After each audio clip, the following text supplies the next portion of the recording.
Shalom, saudaraku yang dikasihi Tuhan. Pesan firman Tuhan hari ini tentang yang terbaik bagi Tuhan. Mari dengarkan renungan harian Bread of Life yang diambil dari Maleakhi 1 ayat 7-8. Kamu membawa roti cemar ke atas mezbahku, tetapi berkata, dengan cara bagaimanakah kami mencemarkannya?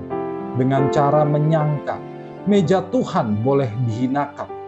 Apabila kamu membawa seekor binatang buta untuk dipersembahkan, tidakkah itu jahat? Apabila kamu membawa binatang yang timpang dan sakit, tidakkah itu jahat? Cobalah menyampaikannya kepada bupatimu. Apakah ia berkenan kepadamu? Apalagi menyambut engkau dengan baik. Firman Tuhan semesta alam.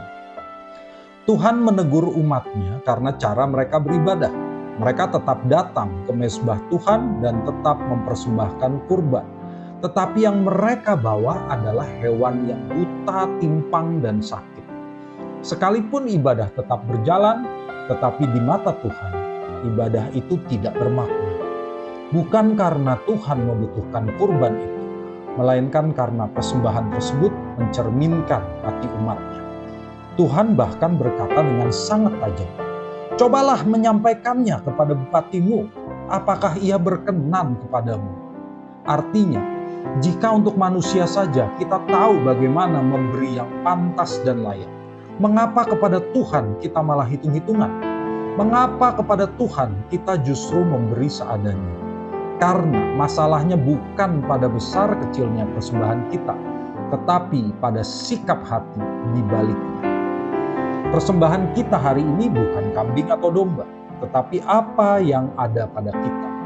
Waktu, tenaga, pikiran, perhatian, dan uang kita. Pertanyaannya, yang mana yang kita berikan kepada Tuhan? Apakah yang terbaik atau sisa-sisanya? Untuk banyak orang, Tuhan hanya mendapat waktu yang tersisa setelah semua urusan selesai. Kita berdoa jika sempat. Kita membaca firman Tuhan jika tidak terlalu lelah. Kita datang ibadah ke gereja jika tidak ada urusan bisnis. Tanpa sadar, kita memberi persembahan yang cacat bagi Tuhan. Bukan karena kita tidak mampu, tetapi karena Dia tidak kita prioritaskan.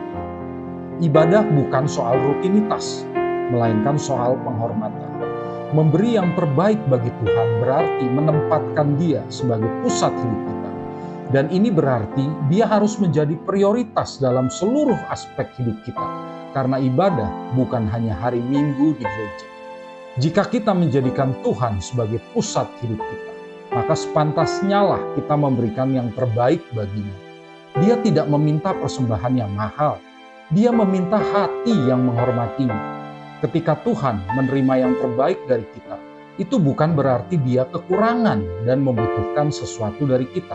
Tetapi karena Dia layak menerima yang terbaik, karena Dialah yang terutama dalam hidup kita. Mari kita bertanya dengan jujur, sudahkah kita memberikan yang terbaik kepada Tuhan dalam hidup kita? Atau hanya sisa-sisa dari kesibukan dan kepentingan kita? Kasih itu akan terlihat dari siapa yang kita dahulukan. Jika kita mengasihi Tuhan, maka kita pasti akan mendahulukan Dia. Mari kita berdoa. Bapa kami di surga, ampuni kami jika selama ini kami masih memberi sisa-sisa kepadamu, bukan yang terbaik dalam hidup kami. Kami ingin menghormatimu bukan hanya dengan kata-kata, tetapi dengan seluruh hidup kami. Roh Kudus bimbing kami untuk menata ulang hidup kami. Ajar kami untuk menjadikanmu yang terutama dalam hidup kami ya Tuhan. Terimalah hidup kami sebagai persembahan yang berkenan di hadapan-Mu. Di dalam nama Tuhan Yesus Kristus kami berdoa.